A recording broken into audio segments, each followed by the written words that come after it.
ஒரு பெரிய அரசன் இந்த உலகம் பூராவையும் ஆண்டுக்கிட்டு இருந்தான். ரொம்ப காலம் அப்படி அரசாட்சி பண்ணிக்கிட்டு இருந்தான். திடீர்னு அவனுக்கும் சில எதிரிகள் முளைச்சாங்க. அவங்கெல்லாம் ஒன்று சேர்ந்து இவனை தோற்கடிச்சுட்டாங்க. தோற்று போனதும் இவனுக்கு பயம் வந்துட்டுது, எங்கே எதிரிகள் நம்ம கொண்டுடுவாங்களோ அப்படின்னு. வெளியில் வந்தால் தனக்கு ஆபத்துன்னு பயந்துக்கிட்டு யாருக்கும் தெரியாமல் ஒரு குகைக்குள்ளே போய் பதுங்கி கிடக்கிறான். நிலைமையை பாருங்கள். முதல் நாள் அரண்மனையில் அதிகாரம் பண்ணிக்கிட்டு இருந்தவன் மறுநாள் குகையில் பயந்து போய் பதுங்கி கிடக்கிறான். ராத்திரி நேரம் வந்தது, பசி வயத்தை கிள்ளுது, பிச்சை எடுத்து சாப்பிட வேண்டிய நிலைமை. பிச்சை எடுக்கிறதுக்கு பாத்திரம் வேணுமே, என்ன பண்ணுறது அப்படின்னு அங்கேயும் இங்கேயும் பார்க்குறான். ஒரு மூலையில் யாரோ விட்டுட்டு போன ஒரு ஓடு கிடக்குது. அதை எடுத்துக்கிட்டு புறப்பட்டான். இருட்டில் வழி புரியல. ஏதோ ஒரு யூகத்தில் காலை மெதுவாக எடுத்து வச்சு நடந்து போயிட்டுருக்கிறான். வழியில் ஒரு கருப்பு நாய் படுத்து கிடந்தது. இருட்டில் அவன் இது கண்ணுக்கு சரியாக தெரியல. அவனுக்கு தவறி போய் காலை வச்சுட்டான். அது மேலே நாய் சும்மா இருக்குமா, வள்ளுன்னு விழுந்து கடிச்சு விட்டுது. காலை பார்க்குறான், காலத்தையும் நினச்சி பார்க்குறான். அரண்மனையில் வீரக்கழல் அணிந்த காலை உடைய மன்னா அப்படின்னு புகழ்வாங்களே புலவர்கள்லாம். ஆனால் அது இன்றைக்கி நாய் கடித்த காலம் ஆகிட்டுதே அப்படின்னு நினைக்கிறான். அது மட்டும் இல்லை, முன்னாடியெல்லாம் பொற்கிண்ணங்களில் தான் அவன் சாப்பிடுவான். ஆனால் இப்போது உடஞ்சி போன ஓட்டு, அது ஓட்டை கையில் வச்சுக்கிட்டு நிற்கிறான். அதில் ஏதாவது யாராவது சாப்பாடு போடுவாங்களான்னு. முன்னாடியெல்லாம் நிறைய பேர் அரண்மனைக்கு வருவாங்க. அரசருக்கு காணிக்கைன்னு சொல்லி இவன் காலடியில் கொண்டாந்து கொட்டுவாங்க.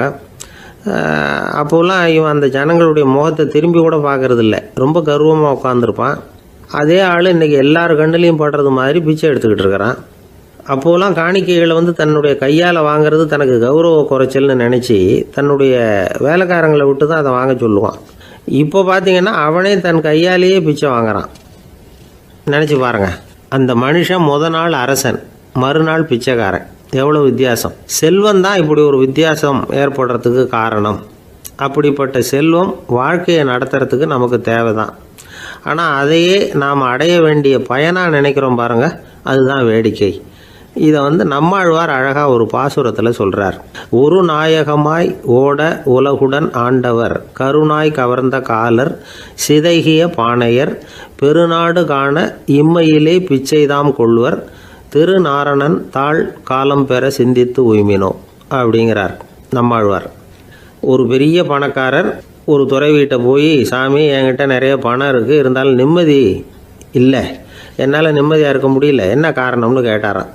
உடனே அந்த துறவி இதுக்கு நேரடியாக பதில் சொல்லாமல் பக்கத்தில் நின்றுக்கிட்டு இருந்த ஒரு குழந்தைய கூப்பிட்டார். அது ஓடியாந்தது.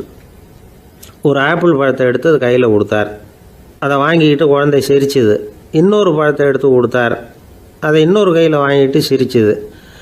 மூணாவது ஆப்பிள் எடுத்து கொடுத்தார். 2 பழத்தையும் நெஞ்சில் அணைச்சிக்கிட்டு 3ஆவது பழத்தையும் வாங்கிறதுக்கு முயற்சி பண்ணிச்சு. ஆனால் அது உடனே நழுவி கீழே விழுந்து உருண்டு ஓடிச்சு. ஏற்கனவே இருந்ததும் விழுந்துட்டுது. இப்போ அந்த குழந்தை அழ ஆரம்பிச்சுட்டுது. இப்போ அந்த துறவி பணக்காரர்கிட்ட சொன்னாராம், குழந்தைய கவனிச்சியா, 2 ஆப்பிள் போதும்னு அது நினச்சிருந்தா இப்போ அது அழ வேண்டிய அவசியம் வந்திருக்குமா அப்படின்னாராம். எதுவுமே அளவுக்கு மிஞ்சினா துன்பந்தான். இந்த காலத்தில் இதெல்லாம் யார் காதில் வாங்குறாங்க? ஒருத்தனை நல்ல வழிக்கு கொண்டு வரணும்னு நினச்சி அவனை கூப்பிட்டு உட்கார வச்சு இந்த கதையை சொல்லிகிட்டு இருந்தாங்க. சொல்லிவிட்டு அந்த குழந்தை செஞ்சது தப்பு தானே அப்படின்னு கேட்டிருக்கிறாங்க. ஆமாம், தப்பு தான், நானாக இருந்தால் அப்படி செஞ்சுருக்க மாட்டேன் நானா இவன். 2 பழமே போதும்னு சொல்லியிருப்பியா அப்படின்னு கேட்டிருக்காங்க. அப்படி இல்லைங்க, அவர் கொடுக்க கொடுக்க ஒவ்வொரு பழமாக வாங்கி பின்னாடி வச்சுட்டு மறுபடியும் கையை நீட்டுவேன் அப்படிங்கிறானா. இவெல்லாம் எந்த காலத்தில் திருந்துறது? ஒரு நாள் ஒரு 10-15 பள்ளிக்கூடத்து பிள்ளைங்க தேடிட்டு வந்தாங்க. உங்களை பார்த்துட்டு தான் போகணும், அதுக்காக தான் வந்திருக்கோம்னாங்க. என்ன விஷயம்னு கேட்டோம். நாங்கள்லாம் கூடி ஒரு முடிவு பண்ணியிருக்கிறோம், அதை உங்கள்கிட்ட சொல்லணும் அப்படின்னாங்க. அதுவும் ஒரு வாண்டு பையன் அதை சொன்னான். என்ன முடிவு அது அப்படின்னு கேட்டோம் ரொம்ப ஆர்வமாக. அதை இப்போ சொல்ல மாட்டோம், எங்களுக்கு பிடிக்கிற மாதிரி ஏதாவது ஒரு தகவல் சொன்னால் அதுக்கப்புறம் நாங்கள் அதை சொல்கிறோம் அப்படின்னா அந்த வாண்டு பையன். சரி, சின்ன பையன்கிட்ட இன்றைக்கி வசமாக மாட்டிக்கிட்டோம் அப்படின்னு நினச்சிக்கிட்டு அவங்களுக்கு தகுந்த மாதிரி ஒரு கதை சொல்ல ஆரம்பித்தோம். அது என்ன கதைன்னா, ஒரு பெரிய காடு, அதில் பலவிதமான மிருகங்கள். அந்த காட்டுக்கு ஒரு சிங்கம் தான் ராஜா. எப்பவும் காட்டுக்கு அது தானே ராஜா. ஒரு பெரிய யானைக்கு இது பொறுக்கலை. என்ன இது, எப்போ பார்த்தாலும் இங்கே சிங்கத்துக்கே ராஜா பதவி கிடைக்கிது, நான்லாம் எவ்வளவு பலசாலியாக இருக்கிறேன், அப்படி இருந்தும் எனக்கு அந்த பதவி கிடைக்கலையே அப்படின்னு தனக்குள்ளே பொறுமிக்கிட்டே இருந்தது. ராஜா பதவியை நினச்சி ரொம்ப ஏக்கம், அதுக்கு பதவி மோகம். இந்த சமயம் பார்த்து ஒரு குள்ள நரி கூட்டம் அதை தேடிட்டு வந்தது. ஐயா பெரியவங்களே, நீங்கள் இந்த காட்டுக்கு ராஜாவாக இருக்க ஆசைப்படுறீங்க, அதில் ஒன்றும் தப்பு இல்லை. ஆனால் அதுக்கு முன்னாடி நீங்கள் எங்கள் கூட்டத்துக்கு கொஞ்ச நாள் தலைவராக இருங்க, அதாவது ராஜாவாக இருங்களேன், உங்களுக்கும் ஒரு ட்ரைனிங் கிடைச்சது மாதிரி இருக்கும் அப்படின்னு சொல்லியிருக்குது இந்த கூட்டம், குள்ள நரி கூட்டம். இதை கேட்ட உடனே யானைக்கு ரொம்ப சந்தோஷம் தாங்கலை. அதுதான் எப்போன்னு பதவிக்காக காத்துக்கிட்டு இருக்குதே. இருந்தாலும் கொஞ்சம் பிகுவோட, சரி நீங்கள்லாம் இவ்வளோ தூரம் என்னை தேடிட்டு வந்து கேட்கறதுனால மறுக்க முடியல அப்படின்னு ரொம்ப ஏதோ அவளுக்கு சிரமப்பட்டு ஒத்துக்கிறது மாதிரி ஒத்துக்கிட்டது. ஏதோ உங்கள் ஆசைக்கு கட்டுப்படுறேன், கொஞ்ச நாள் உங்கள் கூட்டத்துக்கு ராஜாவாக இருக்கிறதுக்கு சம்மதிக்கிறேன் அப்படின்னுது. உடனே அந்த யானை ராஜ நட போட ஆரம்பிச்சிட்டுது. யானை சாதாரணமாக நடந்தாவே எப்படி இருக்குங்கிறது நமக்கு தெரியும். அதுவே ராஜ நடந்தால் எப்படி இருக்கும் கற்பனை பண்ணி பாருங்கள். யானை முன்னாடி கம்பீரமாக போய்கிட்டு இருக்குது, தலைவர் இல்லையா, அதனால் குள்ள நரிகள்லாம் ரொம்ப அடக்கமாக அது பின்னாடி அணிவகுத்து போயிட்டு இருக்குது. ராஜா வாழ்க, மன்னர் வாழ்க அப்படின்னு கோஷம் வேற. யானைக்கு தலைகால் புரியல, அவ்வளவு சந்தோஷம். அந்த யானைக்கு செருக்கு, ஆணவம் எல்லாம் ஏற்பட்டு போச்சு. அதுக்கப்புறம் அது தரையை பார்க்குமா, நிமிர்ந்து நடக்க ஆரம்பிச்சுட்டுது. தரையை பார்க்குறதே இல்லை. அப்படி போயிட்டுருக்கிறப்போ ஒரு சதுப்பு நிலத்தில் திடீர்னு காலை வச்சுட்டுது. அவ்வளோதான், கால் உள்ளே போட்டுது. இன்னொரு காலை எடுத்து வச்சுது, அதுவும் உள்ளே போட்டுது. அந்த 2 காலையும் எடுக்கிறதுக்காக அடுத்த 2 காலையும் அழுத்திச்சு, அதுவும் உள்ளே போக ஆரம்பிச்சுட்டுது. இப்போ 4 காலம் வசமாக சேத்துல அழுந்தி போச்சு, எடுக்க முடியல. குள்ள நரிகள்லாம் அதை சுற்றி சுற்றி வந்தது. சிலது சுற்றி நின்று டான்ஸ் ஆட ஆரம்பிச்சுட்டுது யானையை பார்த்துட்டு. இதை யானை பார்த்தது. என்ன இது தலைவர், நான் தவிச்சிக்கிட்டு இருக்கிறேன், தொண்டர்கள்லாம் சுற்றி நின்று வேடிக்கை பார்த்துக்கிட்டு இருக்கிறீங்க, டான்ஸ் ஆடுறீங்க அப்படின்னு கேட்டுதான். தொண்டர்களே, தலைவர் நான் தவிச்சிக்கிட்டு இருக்கிறது உங்களுக்கு தெரியலையா? இப்போ உடனே உங்கள் தலைவரை காப்பாற்ற வேண்டியது உங்கள் கடமை இல்லையா அப்படின்னு கத்துச்சான் அந்த யானை. குள்ள நரிகளில் ஒன்று முன்னாடி நின்று அந்த யானையை பார்த்து தான், தலைவரே எங்களுக்கு ரொம்ப நாளாக ஒரு ஆசை, அந்த ஆசையை நிறைவேற்றிக்கிறதுக்காகத்தான் உங்களை எங்கள் தலைவராக ஏற்றுக்கிறோம்னு சொன்னோம் அப்படின்னு தான். என்ன ஆசைன்னு கேட்டிருக்கு யானை. யானை கறி சாப்பிட்டு பார்க்கணுங்கிறது எங்களுக்கு ரொம்ப நாளாக ஆசை, அது இன்றைக்கி தான் நிறைவேற போகுது அப்படின்னு தான் அந்த நரி. இதை கேட்ட உடனே அந்த யானை அப்படியே மூர்ச்சி ஆகிட்டு தான். நரிகள்லாம் அது மேலே ஏறி குதற ஆரம்பிச்சுட்டு தான். பதவி மேலே இருந்த பேராசை அந்த பலசாலியான யானையையே மாட்டி விட்டுட்டுது பார்த்தீங்களா அப்படின்னு சொல்லி முடித்தோம் இந்த கதையை அந்த சின்ன பிள்ளைங்கக்கிட்ட. சரிங்க, இப்போ நாங்கள் உங்களை தேடி வந்த விஷயம் என்னங்கிறத சொல்லவா அப்படின்னா ஒரு வாண்டு பையன். சீக்கிரம் சொல்லு தம்பி, சஸ்பென்ஸ் தாங்கலை அப்படின்னோம். அவன் மெதுவாக எங்களை பார்த்து சொல்கிறான், எங்களுக்கு கொஞ்ச நாள் நீங்கள் தலைவராக இருந்தால் தேவலை அப்படின்னா. ஒரு ஊரில் ஒரு கோயில் இருந்தது, ரொம்ப பழைய கோயில். உள்ளே போகிறதுக்கே பயமாக இருக்கும், எந்த நேரத்தில் இடிஞ்சு விழுந்துருமோ அப்படிங்கிற பயம். அப்படி இருந்ததுனால யாரும் துணிஞ்சு சாமி கும்பிடுறதுக்கு அங்கே போகிறதில்ல. கோயிலுக்கு வர்ற கூட்டம் கொஞ்சம் கொஞ்சமாக குறைய ஆரம்பிச்சுட்டுது. கோயில் நிர்வாகிகள் எல்லாரும் கூடி உட்காந்து பேசினாங்க, என்ன பண்ணலாம்னு யோசனை பண்ணாங்க. எந்த இடம் மோசமாக இருக்கோ அந்த இடத்த பழுது பார்த்தாங்க. அங்கே எங்கே வர்ணத்தை பூசி கொஞ்சம் அழகுபடுத்தி பார்த்தாங்க. ஏதோ இந்த ஊரில் கோயில்னு ஒன்று இருக்குது, அது மக்களுக்கு தெரியணும் அப்படிங்கிறதுக்காகத்தான் இப்படிலாம் பண்ணாங்க. இருந்தாலும் கோவில் இருக்கிற நிலைமை மக்களுக்கு தெரியும், அதனால் அங்கே வர்றது குறைச்சிக்கிட்டாங்க அவங்க. ஒரு கட்டத்தில் யாருமே வர்றதில்லை, நிலைமை அந்த அளவுக்கு ஆயிட்டுது. மறுபடியும் கோவில் நிர்வாகிகள் கூட்டம் நடந்தது. இந்த கூட்டம் கூட கோயிலுக்கு உள்ளே நடக்கலை, இடிஞ்சு விழுந்துருமோங்கிற பயம். அதனால் வெளியில் தான் உட்காந்து கூட்டத்தை நடத்தினாங்க. ஏன்னா உள்ளே போகிறதுக்கு அவங்களுக்கும் துணிச்சல் கிடையாது, எந்த நேரமும் விழுந்துரும் போல் இருந்தது. அது வழியாக போகிறவங்க கூட வேகமாக அந்த இடத்த கடந்து போக ஆரம்பிச்சிட்டாங்க. கோவில் நிர்வாகிகள் வெளியில் உட்காந்து கூட்டம் போட்டாங்க இல்லையா, அந்த கூட்டத்தில் 4 தீர்மானங்களை நிறைவேற்றினாங்க. அது என்ன 4 தீர்மானம்னா, முதல் தீர்மானம், இந்த கோவிலை இடிப்பது அப்படிங்கிற முடிவை இந்த கமிட்டி மிகவும் வருத்தத்துடன் ஏற்றுக்கொள்ளுகிறது அப்படின்னு நிறைவேற்றினாங்க. இதுக்கு பதிலாக இன்னொரு கோவிலை உடனடியாக கட்டி முடிச்சுடணுங்கிறது 2வது தீர்மானம். 3வது தீர்மானம் என்ன தெரியுமா, பழைய கோவிலின் கதவுகள், அதிலிருந்து பிரித்து எடுக்கிற செங்கல், இதையே புது கோவில் கட்டுவதற்கு பயன்படுத்தி கொள்ள வேண்டியது. பழைய கோவில் இருந்த மாதிரியே அதே வடிவத்தில் புது கோவிலையும் கட்ட வேண்டியது.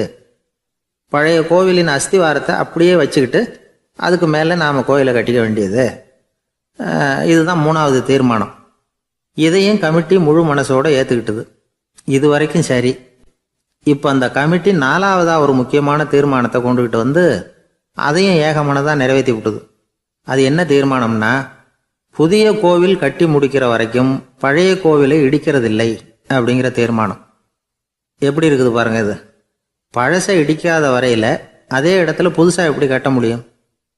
பல விஷயங்களில் நாம் நடந்துக்கிற முறையும் இப்படி தான் இருக்குதான். வாழ்க்கையில் முன்னேறணும்னு ஆசைப்படுவோம்.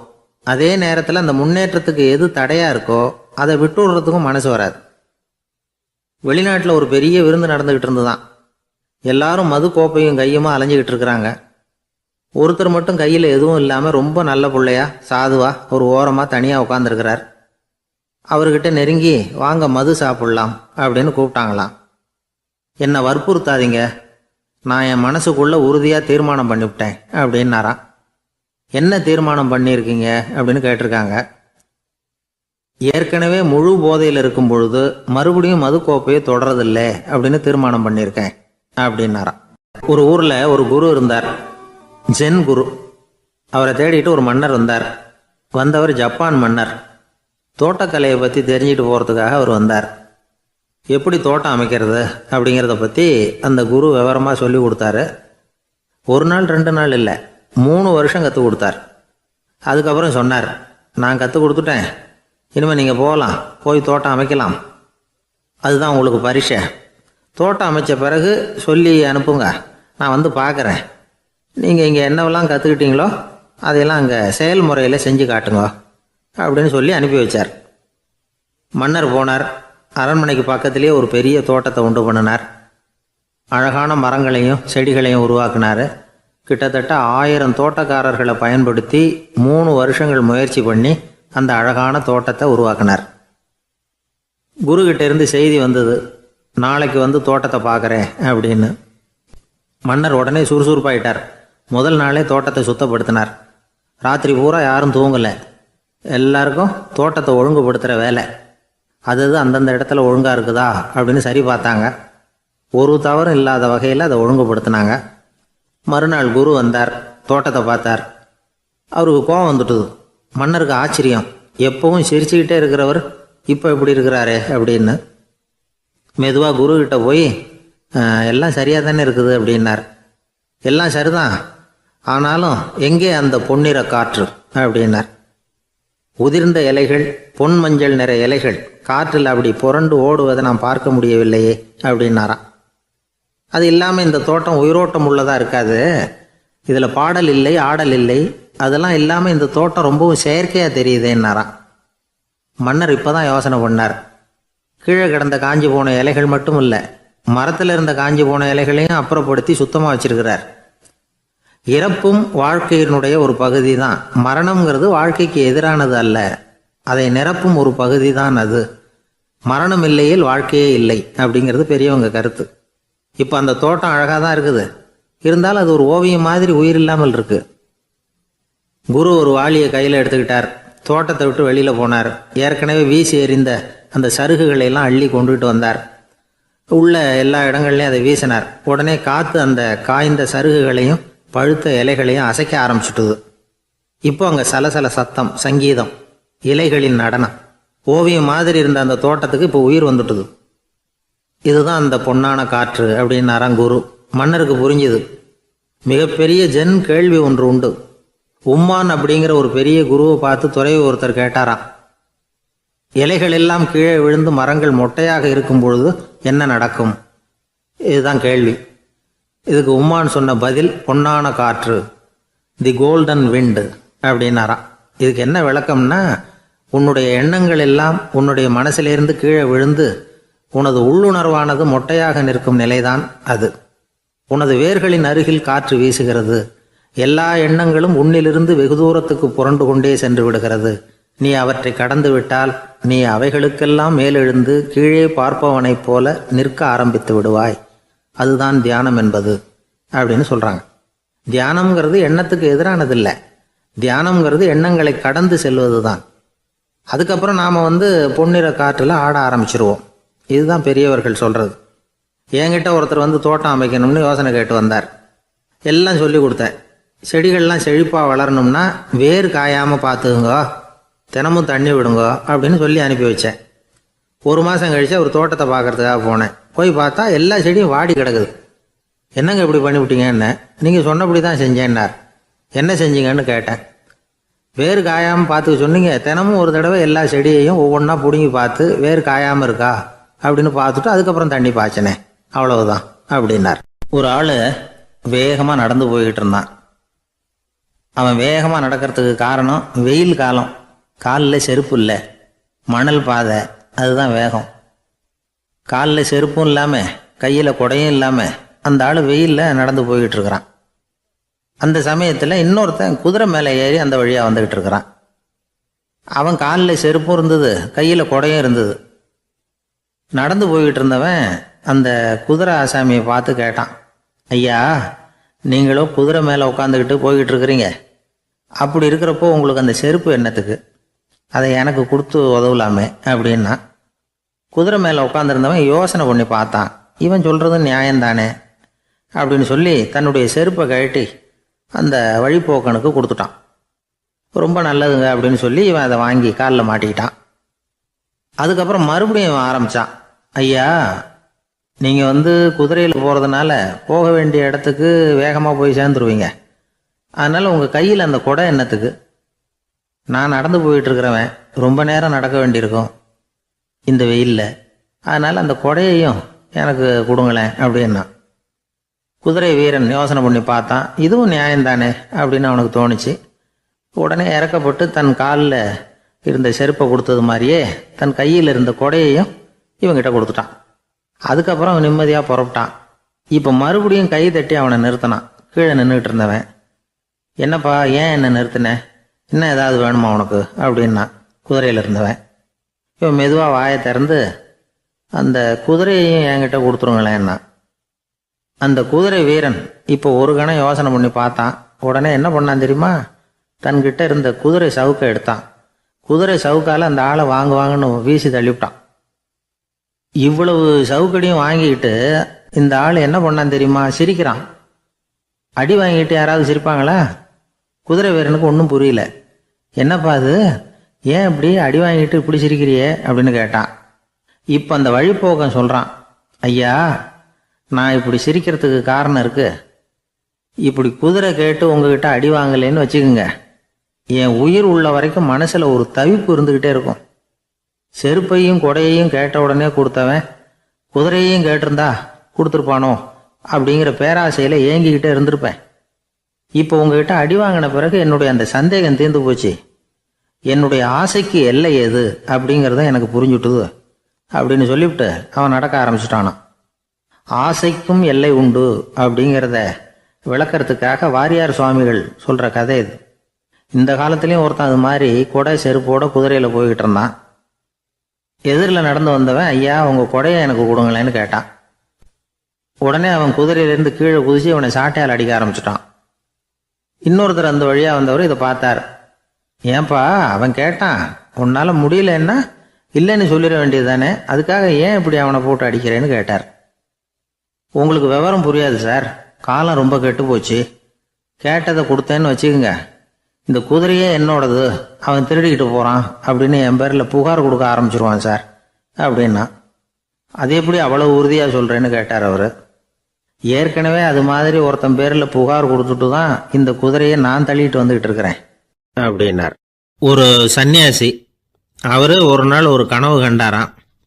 அந்த கனவில் அவர் சொர்க்கத்துக்கு போகிறார். அங்கே ஒரு பெரிய திருவிழா நடந்துக்கிட்டு இருக்குது. எங்கே பார்த்தாலும் அலங்கார வளைவுகள், வண்ணமயமான விளக்குகள், பாதைகள் பூரா மலர்கள், எல்லா கட்டடங்களும் ஒளிமயம். அவ்வளவு கோலாகலமாக பிரம்மாண்டமாக அந்த திருவிழா நடந்துக்கிட்டு இருக்குது. அது என்ன திருவிழாங்கிறது இந்த சன்னியாசிக்கு புரியல. அங்கே எதிரில் வந்துக்கிட்டு இருந்த ஒருத்தரை நிறுத்தி, என்ன விசேஷம் இங்கே அப்படின்னு விசாரிச்சாராம். உனக்கு தெரியாத விஷயம், இன்னைக்கு இறைவனுக்கு பிறந்த நாள், அதை தான் எல்லாரும் சேர்ந்து கொண்டாடுறோம். இதுக்காக பிரம்மாண்டமான ஊர்வலம் ஒன்று வரப்போகுது, இறைவனே அந்த ஊர்வலத்தில் கலந்துக்கிறார் அப்படின்னார் அவர். உடனே அந்த சன்னியாசி ஒரு மரத்து நிழலில் ஒதுங்கி நின்றுக்கிட்டார். ஊர்வலம் வந்துக்கிட்டு இருக்குது. முதல்ல ஒரு குதிரை வந்துக்கிட்டு இருக்கு, அது மேலே ஒருத்தர் உட்காந்துருக்கிறார். அவருக்கு பின்னாடி நிறைய பேர் கூட்டமாக வந்துக்கிட்டு இருக்கிறாங்க. இவ்வளவு கூட்டம் இவர் பின்னாடி வருதே, யார் இவர் அப்படின்னு கேட்டார். ஒரு மதத்தின் பெயரை சொல்லி இவர் அந்த மதத்தின் தலைவர், அவரை பின்பற்றுகிற மக்கள் கூட்டம் பின்னாடி வந்துக்கிட்டு இருக்குது அப்படின்னு விவரம் சொல்லியிருக்கிறாங்க. இவங்களுக்கு அடுத்தபடியாக இன்னொரு குதிரையில் ஒருத்தர் வந்துக்கிட்டு இருக்கிறார். அவருக்கு பின்னாடி ஏகப்பட்ட கூட்டம். இவர் யாருங்க அப்படின்னு கேட்டிருக்கார் சன்னியாசி. அங்கே இருக்கிறவங்க விவரம் சொல்லியிருக்கிறாங்க. இன்னொரு மதத்தின் பெயரை சொல்லி இவர் அந்த மதத்தினுடைய தலைவர், அவர் வழியை பின்பற்றுகிறவர்கள் அவர் பின்னாடி கூட்டமாக வந்துக்கிட்டு இருக்கிறாங்க அப்படின்ட்டு இருக்காங்க. இப்படி ஒவ்வொருத்தராக குதிரை மேலே வந்துக்கிட்டே இருக்கிறாங்க. அவங்கள பின்பற்றியும் ஒவ்வொரு கூட்டம் வந்துக்கிட்டே இருக்குது. அந்த பெரிய ஊர்வலம் அது பாட்டுக்கு போய்கிட்டு இருக்குது. கடைசியாக அது முடிஞ்சது ரொம்ப நேரம் கழித்து. அதுக்கப்புறம் கொஞ்சம் நேரம் கழித்து ஒரு வயசான ஆள் குதிரை மேலே வந்துக்கிட்டு இருக்கிறார். ஆனால் அவருக்கு பின்னாடி யாருமே இல்லை. அவர் பரிதாபமாக தனியாக வந்துக்கிட்டு இருக்கிறார். அவர் அந்த ஊர்வலத்தை சேர்ந்தவரா இல்லையாங்கிறதே தெரியல. இவர் யார், இவர் ஏன் இப்படி தனியாக வந்துக்கிட்டு இருக்கிறார் அப்படின்னு கேட்டிருக்கார் அந்த சன்னியாசி. என்னது இப்படி கேட்குறீங்க? இவர் தான் கடவுள், இவருக்காக தான் இன்றைக்கி இந்த ஊர்வலமே நடக்குது, இவருக்கு தான் இன்றைக்கி பிறந்த நாள், முன்னாடி போகிற ஊர்வலம் பூரா இவருடைய பிறந்த நாளை கொண்டாடுறதுக்காக தான் அப்படின்ட்டுருக்காங்க. இதை கேட்டதும் அந்த சன்னியாசிக்கு திடுக்குன்னு தூக்கி போட்டிருக்கு. இது வரைக்கும் கனவு கண்டுகிட்டு இருந்தவர் முடிச்சுக்கிட்டார். அதுக்கப்புறம் தான் யோசித்து பார்த்துருக்கார். உண்மைதான், மக்கள் எல்லாரும் பக்தி மார்க்கத்தில் போகிறதா நினச்சிக்கிட்டு பாதை மாறி போய்கிட்டு இருக்கிறாங்க. கடவுளை பின்பற்றுவதாக நினைக்கிறாங்க பக்தர்கள். ஆனால் கடவுளுக்கு பின்னாடி யாருமே இல்லை. இன்னமும் இயல்பாக இதை பற்றி யோசித்து பார்த்தா உண்மைக்கு பின்னாடி தான் நான் போய்கிட்டு இருக்கேன் அப்படின்னு நிறைய பேர் சொல்கிறாங்க. ஆனால் அந்த உண்மை அனாதையாக போய்கிட்டு இருக்குது. அப்படி ஆயிட்டுது உலகம். இந்த காலத்துலேயும் ஒரு ஊர்வலம், ஒரு பெரிய மனுஷருக்கு பிறந்த நாள் விழா. அவர் குதிரை மேலே ஏறி முன்னாடி போய்கிட்டு இருக்கிறார். அவருக்கு பின்னாடி ஒரு 100 பேர் தொண்டர்கள் அவங்க பாட்டுக்கு போகிறாங்க. எல்லாம் பணம் கொடுத்து ஏற்பாடு பண்ணவங்க. எல்லாம் பணம் வாங்கிட்டு பின்னாடி போயிட்டுருக்குறாங்க. கொஞ்சம் தூரம் நடந்ததும் கால் வலிக்க ஆரம்பிச்சுட்டுது. ஒவ்வொருத்தரும் அப்படியே ஒதுங்க ஆரம்பிச்சிட்டாங்க. அதான் முன்னாடியே பணம் கிடச்சிட்டுதே, இனிமேல் ஒதுங்கினா என்னன்னு ஒதுங்கிட்டாங்க. ஒரு கட்டத்தில் குதிரையில் போகிறவர் தற்செயலாக திரும்பி பார்க்குறாரு. பின்னாடி யாருமே இல்லை, எல்லோரும் ஓடி போயிட்டாங்க. ஒரே ஒரு ஆள் மட்டும் ரொம்ப விசுவாசமாக பின்னாடி நடந்து வந்துக்கிட்டு இருந்தான். ஏன்ப்பா நீ மட்டும் வந்துக்கிட்டு இருக்கிறியே, நீ வீட்டுக்கு போகலையான்னு கேட்டிருக்காரு அவர். நீங்கள் அந்த குதிரையையும் அதுக்குள்ளே வாடகை பணத்தையும் கொடுத்துட்டீங்கன்னா நானும் போயிடுவேன் அப்படின்னு நானும். இந்த ஆள் ஒரு ஊரில் ஒருத்தர் இருந்தார். ரொம்ப நல்லவர். யாருக்காவது ஏதாவது கொடுத்துக்கிட்டே இருப்பார். கொடையாளி. தினமும் யாராவது ஒருத்தருக்கு ஏதாவது கொடுக்கலன்னா அவருக்கு தூக்கம் வராது. அப்படி ஒரு பழக்கம். அது மட்டும் இல்லை, அவர் கொடுக்கறது அடுத்தவங்களுக்கு தெரியாது. அவ்வளவு ரகசியமாக அதை கொடுப்பார்.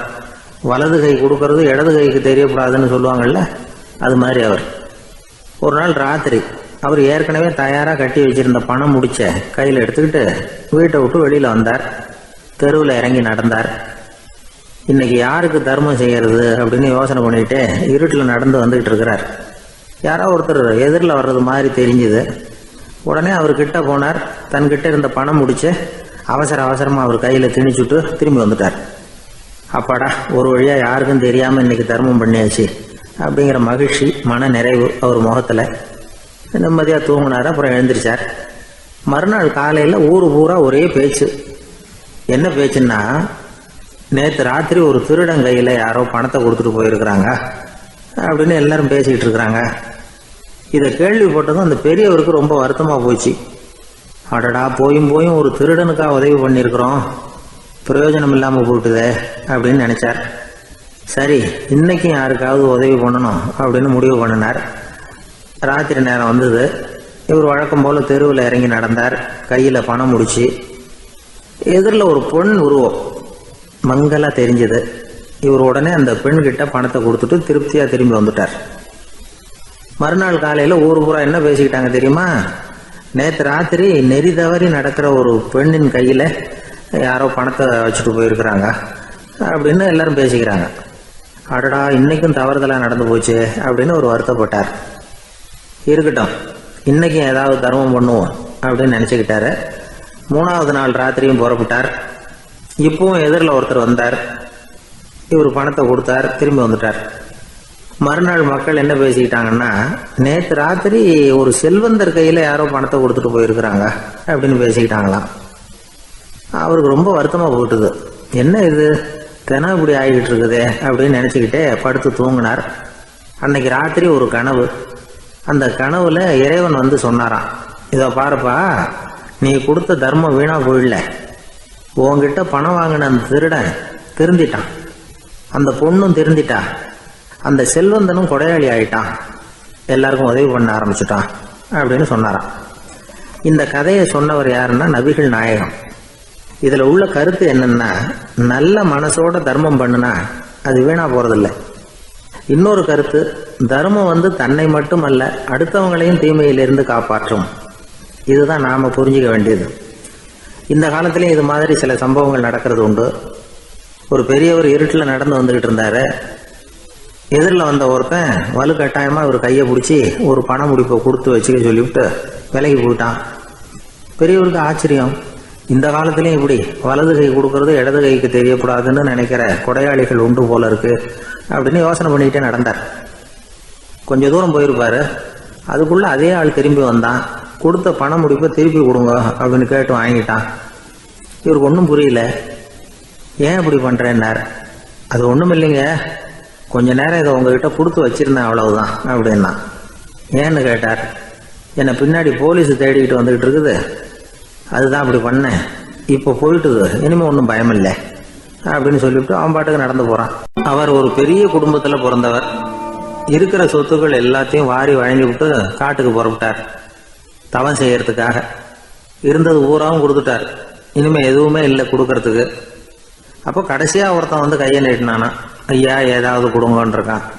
அவர் பார்த்தார், கட்டி இருக்கிற வேட்டியை தவிர வேற எதுவுமே இல்லை. 8 முழம் பட்டு வேட்டி, ஜரிகை கரையோடு இருக்குது. கடைசியா அதை தான் எடுத்துக்கிட்டு அவர் புறப்பட்டுருக்கார். அவர் பார்த்தார், எதிரில் அவன் பரிதாபமா நின்றுட்டு இருக்கிறான். அந்த 8 முழ வேட்டியை 2ஆ கிழிச்சார். 4 முழத்தை அவங்ககிட்ட கொடுத்தாரு. மீதி 4 முழத்தை தன்னுடைய இடுப்புல கட்டிட்டு அவர் காட்டுக்கு போயிட்டார். இவன் என்ன பண்ணான் தெரியுமா, கையில கிடைச்ச 4 முழத்தை எடுத்துக்கிட்டு கடை வீதிக்கு போனான். பழைய பட்டு வேட்டி ஜருகை இதெல்லாம் விலைக்கு வாங்குற வணிகர் ஒருத்தர் இருக்கார், அவர்கிட்ட போனான். இதை விலைக்கு எடுத்துக்கிறீங்களா அப்படின்னு கேட்டிருக்கான். அவர் வாங்கி பார்த்துருக்கார். ஆஹா, இது ரொம்ப அருமையான வேட்டி, விலை உயர்ந்த ஜருகை, இது ஏது உனக்கு அப்படின்னு கேட்டாரான். அவன் நடந்தது சொல்லியிருக்கான். அப்படின்னா ஒன்று செய்ய, இந்த வேட்டியோட இன்னொரு பாதியையும் மெதுவாக வாங்கிட்டு வந்துரு, உனக்கு நிறைய பணம் தர்றேன் அப்படின்னாரான் அந்த வணிகர். இவன் கொஞ்சம் யோசனை பண்ணி பார்த்தான். கொஞ்சம் இருங்கத்த வந்துடுறேன் அப்படின்னு சொல்லிவிட்டு நேராக காட்டுக்கு போனான். அவர் எங்கே இருக்காருன்னு தேடி கண்டுபிடிச்சான். அவர் ஒரு இடத்துல தவக்கோலத்தில் இருக்கிறார். கட்டியிருந்த இடவேட்டியும் அவர் அறியாமல் நழுவி கீழே விழுந்து கிடக்குது. இவனுக்கு ரொம்ப வசதியாக போச்சு. அவரை கேட்க வேண்டிய அவசியமே இல்லை. மெதுவாக சத்தம் போடாமல் அடி மேலே அடி வச்சு நெருங்கினான். அவர் கண்ணை மூடிக்கிட்டு அவர் பாட்டு நின்றுட்டு இருக்கிறார். இவன் மெதுவாக போய் கீழே கிடந்த அந்த துணியை எடுத்துக்கிட்டு சத்தம் போடாமல் திரும்பி நடந்தான். ஒரு 2-3 அடி எடுத்து வச்சிருப்பான். அப்படி ஓட ஆரம்பிக்கிற சமயத்தில் அவன் காலில் கீழே கிடந்த முள்ளு ஒன்று நறுக்குன்னு தச்சு விட்டுது. வலி தாங்க முடியாமல் அம்மான்னு கத்தியிருக்கான். இந்த சத்தத்தினால கண்ணை மூடி நின்றுகிட்டு இருந்த அவரோட தவம் கலைஞ்சது. மெல்ல கண்ணை திறந்து பார்க்கிறார். தன் இடையில இருந்த வேட்டி அவன் கையில் இருக்கு. இப்போ அவர் நினைக்கிறார், என்ன நினைக்கிறாருன்னா, இந்த வேட்டி மீது நான் வைத்த ஆசையல்லவா அவனை திருடனாக ஆக்கி விட்டது அப்படின்னு நினைச்சாராம். இந்த வேட்டி மேல நாம வச்ச ஆசை அவனை திருடும்படி ஆக்கி விட்டதே அப்படின்னு நினைச்சாராம். இது எப்பேற்பட்ட மனநிலை அப்படிங்கிறத கொஞ்சம் யோசனை பண்ணி பாருங்க. தான் ஒரு பொருள் மேல வச்ச பற்று இன்னொரு மனிதன் திருடனாக ஆகிறதுக்கு காரணம் ஆயிட்டுதேன்னு நினைக்கிறார். அப்படி நினைச்ச அந்த பெரியவர் யார் தெரியுமா? அவர் தான் மகாவீரர். இழந்துட்டேங்கிறிய, நீ என்னத்தை கொண்டுகிட்டு வந்த எங்க இழந்துடுறதுக்கு? நீ என்னத்தை உண்டாக்குன இது அழிஞ்சுட்டுதுன்னு சொல்றதுக்கு? இதுதான் அவருடைய சிந்தனை. இன்றைக்கு நம்ம சிந்தனையெல்லாம் வேற மாதிரி இருக்குது. ஒருத்தன் நடுத்தருவில் உட்காந்து அழுதுகிட்டு இருந்தான். அந்த வழியா வந்தவர் ஒருத்தர், ஏன்பா அழறேன்னு கேட்டாராம். 5 ரூபா சார், இந்த இடத்துல விழுந்துட்டுது, ரொம்ப நேரமா தேடுறேன், கிடைக்காது போல இருக்கு அப்படின்னு சொல்லிவிட்டு அழறான். எப்போ தொலைஞ்சதுன்னு கேட்டாராம் அவரு. அது எனக்கு தெரியாது சார், பணத்தை தொலைச்சவன் தேடி பார்த்துட்டு போயிட்டான், நான் அவனுக்கு பின்னாடி தேட வந்தவன் அப்படின்னு நானாம் இவன். நம்மள மாதிரி ஒரு ஆசாமி அவன் நம்மள மாதிரியே கற்பனை பண்ணான். அதாவது நாம தான் இந்த உலகத்துல ரொம்பவும் கஷ்டப்படுறோம், மற்றவங்க எல்லாம் சந்தோஷமா இருக்கிறாங்க அப்படின்னு அவன் நினைச்சுக்கிட்டான். அவன் ஒரு நாள் கடவுளை வேண்டிக்கிட்டானான், சுவாமி, இந்த உலகத்தில் எவ்வளவோ பேர் இருக்கிறாங்க, ஒவ்வொருத்தருக்கும் ஒவ்வொரு விதமான கஷ்டம் இருக்கலாம், ஒத்துக்கிறேன். இருந்தாலும் எனக்கு அது கொஞ்சம் அதிகமாக இருக்கிறது மாதிரி தெரியுது. அதனால் நீங்கள் எனக்காக ஒரு சின்ன உதவி செஞ்சால் போதும். அது வேற ஒன்றும் இல்லை, என்கிட்ட இருக்கிற துயரங்களை இன்னொருத்தர் யாருக்கிட்டையாவது கொடுத்துருங்க, அவர்கிட்ட இருக்கிற துயரங்களை என்கிட்ட மாற்றி கொடுத்துருங்க. ஒரு மியூச்சுவல் டிரான்ஸ்ஃபர், அவ்வளவுதான். அப்படி பண்ணிவிட்டா போதும் அப்படின்னு வேண்டிக்கிட்டானான். அன்னைக்கு ராத்திரியே அவன் ஒரு கனவு கண்டிருக்கான். வானத்திலிருந்து ஒரு குரல் கேட்டிருக்கு. அது என்ன சொல்லிச்சு தெரியுமா? ஏ ஜனங்களே, எல்லாரும் அவங்கவுங்க கஷ்டங்களை ஒரு பையில போட்டு எடுத்துக்குங்க.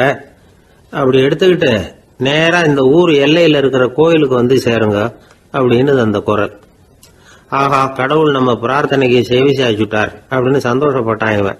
உடனே என்ன பண்ணான்? தன்கிட்ட இருந்த கஷ்டத்தையெல்லாம் ஒரு சாக்கு பையில போட்டு எடுத்துக்கிட்டான். வீட்டை விட்டு வெளியில வந்தான். தெருவில் இறங்கி நடக்கிறான். அங்க பார்த்தா ஏகப்பட்ட பேர் ஆளுக்கு ஒரு பைய தூக்கிக்கிட்டு கோயிலுக்கு போயிட்டு இருக்கிறாங்க. சில பேர் மூட்டையா கட்டி தலையில சுமந்துக்கிட்டு போயிட்டு இருக்கிறாங்க. இவன் பார்த்தான். இவனுக்கு ரொம்ப ஆச்சரியமா இருந்தது. ஏன்னா எல்லாரும் வச்சிருக்கிற பைய இவன் பைய விட பெருசா இருந்தது. இவன் பை தான் இருக்கிறதுலயே கொஞ்சம் சின்னதா தெரிஞ்சது. இப்ப அவன் மறுபடியும் சாமியை வேண்டிக்கிட்டான், கடவுளே, இப்ப உள்ள சூழ்நிலையை கவனிச்சா என்கிட்ட இருக்கிற பைய பரவாயில்லன்னு தோணுது. அதனால வேற பைய எதையும் மாத்த வேணாம், இதுவே பரவாயில்ல, இந்த பையோட திரும்பி வீட்டுக்கு போனா போதும்னு நினைக்கிறேன் அப்படின்னு ஏதோ நினைக்க ஆரம்பிச்சுட்டான் அவன். எல்லாரும் கோயிலுக்கு போய் சேர்ந்தாங்க. கோயில்ல அந்த குரல் மறுபடியும் கேட்டுது. எல்லாரும் அவங்கவுங்க பைகளை சோகத்துல தொங்க விடுங்க, திடீர்னு விளக்குகள் அணையும், மணி அடிக்கப்படும், அதுதான் அடையாளம். அந்த சமயத்துல இருட்டுல உங்களுக்கு வேண்டிய பைய நீங்க மாத்தி எடுத்துக்கலாம், தேர்ந்தெடுத்துக்கலாம். வெளிச்சம் இருக்கிறப்பவே உங்களுக்கு பிடிச்ச பைக்கு பக்கமா பார்த்து நீங்க நின்னுக்கலாம் அப்படின்னு சொல்லி விவரம் சொல்லிச்சான் அந்த குரல். அப்படி சொன்னதுக்கு அப்புறம் திடீர்னு விளக்கு அணைஞ்சுது, மணி அடிச்சுது. கொஞ்ச நேரம் கழிச்சு மறுபடியும் விளக்குகள்லாம் எரிஞ்சுது. இப்போ பார்த்தா எல்லாரும் அவங்கவுங்க பையையே கெட்டியா பிடிச்சிட்டு நிக்கிறாங்க. இவனும் அப்படியே நிக்கிறான். இவன் மெதுவா பக்கத்துல நிக்கிறவங்கிட்ட கேட்டானா, ஏன் நீங்க பைய கையிலேயே வச்சிருக்கிறீங்க, செவுத்துல மாட்டலையா அப்படின்னு கேட்டிருக்கான். இல்லப்பா, நீ ஏன் கையிலேயே வச்சிருக்கிறியோ அதே காரணத்துக்காக தான் நாங்களும் வச்சிருக்கிறோம். நம்ம கவலைகளை பத்தி நமக்கு ஓரளவுக்காவது தெரியும். ஆனா மற்றவங்க கவலைகள் நமக்கு பரிச்சயம் இல்லாதவை, பழக்கம் இல்லாதது. அதனால நமக்கு தெரிஞ்ச கவலைகளை சமாளிக்கிறது சுலபம். தெரியாததை சமாளிக்கணும்னா மறுபடியும் ஆரம்பத்திலிருந்து ஆரம்பிக்கணும். அதனால பழைய நண்பர்களோட வாழறது தான் மேல் அப்படின்னு ஆனான். அதுக்கப்புறம் அவன் தன்னோட பைய போதும்னு வீட்டுக்கு திரும்பி வந்துட்டானான். இது ஒரு பெரியவர் சொல்லி இருக்கிற கதை. அதனால நம்ம கிட்ட இருக்கிற கஷ்டங்கள் தான் பெருசு, அதை இன்னொருத்தங்கிட்ட கொடுத்துட்டு மாத்திக்கலாம் அப்படின்னு நினைக்கிறது தப்பு. இதே மாதிரி இன்னொரு சம்பவம். ஒரு ஊர்ல ஒரு நாள் ராத்திரி ஆகாயத்திலிருந்து கடவுள் குரல் கேட்குது. இந்த ஊர்ல இருக்கிற ஜனங்கள்லாம் கொஞ்சம் கவனிங்க, உங்களுக்கு ஒரு செய்தி. அதாவது இங்க இருக்கிற ஜனங்கள்லயே கொஞ்சம் கூட கவலையே இல்லாத ஆள் யாருன்னு எனக்கு தெரியணும். அதனால எல்லாரும் அவங்க கவலைகளை ஒரு பையில போட்டு எடுத்துக்கிட்டு கோயிலுக்கு வாங்க அப்படின்னாரு கடவுள். உடனே வரிசையா எல்லாரும் வர ஆரம்பிச்சாங்க. எல்லார் கையிலையும் பை இருந்தது, சின்னதும் பெருசுமா. கவலையே இல்லாத ஆள் யாருன்னு தேடினார் கடவுள். ஒரே ஒரு ஆள் மட்டும் கையில எதுவும் இல்லாம வெறும் கையை வீசிக்கிட்டு ரொம்ப ஜாலியா நடந்து வந்துகிட்டு இருந்தான். கடவுள் அவங்ககிட்ட போனார். ஏப்பா, உனக்கு கவலையே இல்லையா அப்படின்னு கேட்டார். எனக்கும் சில கவலைகள்லாம் உண்டு அப்படின்னு அவன். எங்க அதெல்லாம்னு கேட்டிருக்காரு கடவுள். பின்னாடி லாரியில வந்துகிட்டு இருக்கு அப்படின்னு அவன். ஒரு காட்டுல ஒரு நரி இருந்தது. ஒரு நாள் காலை நேரம் அது தன்னுடைய இருப்பிடத்திலிருந்து வெளியில வந்தது. கொஞ்ச தூரம் நடந்து வந்தது. அப்பதான் அது தன்னோட நிழலை கவனிச்சு பார்த்தது. பார்த்தா அது ரொம்ப நீளமா பெருசா இருக்குது. காலை நேரத்துல நிழல் அப்படித்தானே இருக்கும். ஆனா அந்த நரிக்கு அந்த விஷயம் தெரியல. தன்னுடைய நீண்ட பெரிய நிழலை பார்த்து ஆச்சரியப்பட்டது. ஆஹா, நாம இவ்வளவு பெருசாவா இருக்கிறோம் அப்படின்னா என்னுடைய காலை சாப்பாட்டுக்கு ஒரு யானை இல்லைன்னா ஒரு ஒட்டகம் கிடைச்சாதான் சரியா இருக்கும் போல இருக்கு அப்படின்னு முடிவு பண்ணிக்கிட்டது. உடனே ஒரு யானை அல்லது ஒட்டகத்தை தேடி அலைஞ்சது, எங்க கிடைக்கும்னு. கிடைக்கவே இல்லை. மத்தியானம் 12 மணி ஆயிட்டுது. பசியோட அலையுது. இப்ப தன்னோட நிழலை பார்த்தது. அது மத்தியான நிழல் எப்படி இருக்கும், அது ரொம்பவும் குறுகி போய் தெரிஞ்சது. உடனே அந்த நரி என்ன நினைச்சுக்கிட்டு தான் தெரியுமா, காலை ஆகாரம் சாப்பிடாததுனால நம்ம உடம்பு இப்படி அழிச்சு போட்டுதே அப்படின்னு நினச்சிக்கிட்டு தான். கொஞ்ச நேரம் கழித்து மறுபடியும் தன்னுடைய நிழலை பார்க்குது. அது இன்னமும் குறுகி போய் காலடியிலேயே வந்துட்டுது. அதுக்கு பயமாக போயிடுது. ஐயையோ, இன்னும் கொஞ்ச நேரத்தில் நாம் இறந்துருவோம் போல இருக்க, இப்போ என்ன செய்யறது? இந்த சமயத்தில் ஒரு எறும்பு கிடைச்சா கூட போதும், அதை நம்ம காலை ஆகாரமாக நினச்சி சாப்பிட்டுள்ளாமே அப்படின்னு நினச்சிதான். நம்முடைய நிழல் கூட நம்மளை மாதிரியே தான் அடிக்கடி மாறிக்கிட்டே தான் இருக்குது. அது எப்பவும் ஒரே மாதிரி இருக்கிறது இல்லை. மனிதனுக்கு ஏற்படுகிற தன்முனைப்பு இருக்கு பாருங்க, ஈகோ, அது கூட ஒரு நிழல் மாதிரி தானா. அப்படி நினைக்க ஆரம்பிச்சுட்டா அதனால ஏதும் பிரச்சனை வராதான். தன்முனைப்பை நிழல் போலவே ஏற்றுக்கொள்ளுங்கள் அப்படிங்கிறது பெரியவங்க கருத்து. ஒரு காரியத்தை வெற்றிகரமாக நல்ல விதமாக செஞ்சு முடிக்கிறோம்னு வச்சுக்கோங்க, அந்த சமயத்தில் ஒரு வித நுட்பமான தற்பெருமை நமக்குள்ள உண்டாகுது. இது இயற்கையானது, அதனால இது மேலே பற்று வைக்கக்கூடாது. அப்படி வைக்க ஆரம்பிச்சுட்டா அந்த தற்பெருமை ஒரு நிரந்தர விருந்தாளியாக நம்மகிட்ட தங்கிக்கும். நம்ம நிழல் எப்படின்னு பாருங்க, நாம் நடக்கும் பொழுது நம்ம பின்னாடியே வரும். தன்முனைப்பையும் அப்படியே நினச்சிக்கோங்க. நிழல் யாருக்கும் எந்த பிரச்சனையையும் உண்டாக்குறது இல்லை. ஆனால் அந்த நிழலை கண்டே நாம் பயப்பட ஆரம்பிச்சுட்டா நாம் எதுலேயும் வெற்றி காண முடியாது. நிழலோட சண்டை போடக்கூடாது. அது மாதிரி தன்முனைப்போடவும் நாம் சண்டை போட வேண்டியதில்லை. இல்லாத ஒன்றோடு சண்டை போடுறது எப்படின்னா, அது இருட்டோட சண்டை போடுறது மாதிரி. நாம் நிழல் கிடையாது, நம்ம கிட்ட இருக்கிற தன்முனைப்பு ஒரு நிழல். நம்ம நிழலையும் நமக்கு சமமாக பார்க்குறோம் பாருங்க, அங்கே தான் சிக்கலே ஆரம்பம். இப்போ நாம் நடந்து போய்கிட்டு இருக்கிறோம், நம்ம நிழல் தரையில் விழுது. யாரோ ஒருத்தர் நம்ம நிழல் மேலே காலை வச்சு நடந்து போகிறார். உடனே அவர்கிட்ட சண்டைக்கா போகிறோம், ஏண்டா என் நிழலை மிதிச்ச அப்படின்னு. நமக்கு தெரியும் அது நிழல் தாங்கிறது. அவர் உங்கள் மேலே நடக்கலை, உங்களுடைய நிழல் மேலே தான் நடக்கிறார். அது மாதிரி உங்கள் தன்முனைப்பின் மேலே யாராவது நடந்தா உங்களை அவமானப்படுத்துறதா நினைக்கிறீங்க. காரணம், நாமளும் நம்ம தன்முனைப்பும் ஒன்றுங்கிற நினைப்பு தான் காரணம், மற்றபடி வேற ஒன்றும் கிடையாது. நம்ம நிழல் மேலே நடக்கிறவர் நம்மளை காயப்படுத்துறதில்லை. தன்முனைப்பை வேண்டாத ஒன்றாவும் பார்க்க வேண்டியதில்லை. அது இயற்கை. நிழலை உங்கள் முன்னாடி வைக்க வேணாம், அது உங்கள் பின்னாடியே இருக்கட்டும். நிழலின் நிழலாகி விடாதீர்கள், நீங்கள் நீங்களாகவே இருங்கள். இதுதான் சான்றோர் சிந்தனை. ஒரு பேருந்துல ஒரே நெரிசல். ஒருத்தர் பக்கத்தில் நின்றுகிட்டு இருந்தவர்கிட்ட ரொம்ப பணிவாக விசாரிச்சார், ஏன் சார் நீங்கள் ஏதாவது பெரிய உத்தியோகத்தில் இருக்கிறீங்களா அப்படின்னார். அப்படிலாம் ஒன்றும் இல்லைங்கன்னார் அவர். அப்படின்னா வேற ஏதாவது அரசியலில் பெரிய பதவியில் இருக்கிறீங்களா அப்படின்னு கேட்டார். அதுவும் இல்லைங்கன்னார். சரி, பணமாவது அதிகமாக வச்சுருக்கீங்களா அப்படின்னு கேட்டார். அப்படிலாம் ஒன்றும் கிடையாது சார்னார் அவர். அப்புறம் எதுக்குடா என் காலை மிதிச்சுக்கிட்டு இருக்கிற, எடுறா காலை அப்படின்னாராம் இவர். ஒரு ஆள் இருந்தார், அவர் தன்னை ஒரு குருன்னு சொல்லிக்கிட்டார்.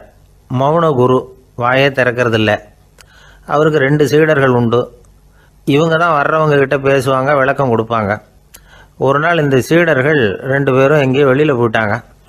அந்த நேரம் பார்த்து ஒருத்தர் அங்கே வந்தார். குருக்கிட்ட போனார். குருவே, புத்தர்னா என்னன்னு கேட்டார். குருவுக்கு ஒன்றும் புரியல. அவர் உண்மையான குருவாக இருந்தாவில் புரியும். அவர் திருன்னு முழிக்க ஆரம்பிச்சிட்டார். இந்த நேரம் பார்த்து இந்த சீடர்களும் எங்கேயோ போயிட்டாங்களே, என்ன பண்ணுறது, உதவிக்கு யாராவது கிடைக்க மாட்டாங்களா அப்படின்னு அப்படியே சுற்றி பார்க்குறார். அங்கங்கே பார்க்குறார். வந்தவர் இதை கவனித்தார். ஏதோ புரிஞ்சுக்கிட்ட ஒரு மாதிரி அடுத்த கேள்வி கேட்டார். தர்மம்னா என்ன சுவாமின்னார். குருவுக்கு ரொம்ப சங்கடமாக போச்சு. நம்ம நிலைமை இப்படி ஆகிட்டுதே, இக்கட்டில் மாட்டிக்கிட்டோமே அப்படின்னு நினச்சபடியே விட்டத்தை பார்த்தார். அப்புறம் குனிஞ்சு தரையை பார்த்தார். அப்படியே உட்காந்துக்கிட்டார். வந்தவர் உடனே அடுத்த கேள்விக்கு போயிட்டார். தியானம்னா என்ன சுவாமின்னார். பாவம் என்ன பண்ணுவார் அந்த குரு, பேசாமல் கண்ணை கெட்டியாக மூடிக்கிட்டார். இது ஏதடா வம்பா போச்சுன்னு. இவர் இப்படி பண்ணால் கூட வந்தவர் சளைக்கலை. இன்னொரு கேள்வியும் கேட்டார். ஆசீர்வாதம்னா என்ன அப்படின்னார். இவர் பார்த்தார், இப்படியே போனால் இவர் கேள்வி கேட்குறத நிறுத்த மாட்டார் அப்படின்னு நினச்சிக்கிட்டு எனக்கு ஒன்றுமே தெரியாதுங்கிற பாவனையில் 2 கையையும் விரித்து காட்டினார். வந்தவர் முகத்தில் மகிழ்ச்சி, மன நிறைவு, ஏதோ எல்லாம் புரிஞ்சுக்கிட்ட ஒரு மாதிரி அங்கேருந்து புறப்பட்டு போனார். வழியில் அந்த குருவோட சீடர்கள் 2 பேரையும் சந்தித்தார். உங்கள் குருவை தான் பார்த்துட்டு வரேன்னார் இவர். என்ன நடந்ததுன்னு கேட்டாங்க. இவர் வரமா சொல்கிறார், உங்கள் குரு எவ்வளவு பெரிய ஞானி தெரியுமா? புத்தர்னா என்னன்னு கேட்டேன். அதுக்கு அவர் அப்படியும் இப்படியும் பார்த்தார். அதுக்கு என்ன அர்த்தம் தெரியுமா? மக்கள் புத்தரை அங்கேயும் இங்கேயும் தேடுறாங்க. உண்மையில் அவர் அங்கேயும் இங்கேயும் தேடி கண்டுபிடிக்க முடியாது. அப்படிங்கிறத அவர் செய்கை மூலம் உணர்த்தினார். அதுக்கப்புறம் தர்மம்னா என்னன்னு கேட்டேன். அவர் மேலேயும் கீழையும் பார்த்து தர்மம் சமமானது, அதில் உயர்வு தாழ்வு இல்லைங்கிறத உணர்த்தினார். அதுக்கப்புறம் தியானம்னா என்னன்னு கேட்டேன். கண்ணை மூடிக்கிட்டார். கண்ணை மூடி காணுகிற அற்புதம் அது அப்படிங்கிறத புரிஞ்சுக்கிட்டேன். கடைசியாக ஆசீர்வதிக்கப்படுறது பற்றி கேட்டேன். கைகளை நீட்டி உதவுறது தான் அது அப்படிங்கிறத தன்னுடைய இருகை விரித்து உணர்த்தினார்.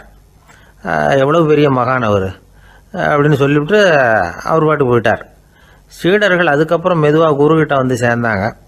அவங்கள பார்த்ததும் குருவுக்கு கோபம் வந்துட்டுது. அடே பாவிகளா, எங்கடா போய் தொலைஞ்சிங்க, நான் ஒரு ஆளுகிட்ட மாட்டிக்கிட்டு என்ன பாடுபட்டிருக்கேன்னு தெரியுமான்னார்.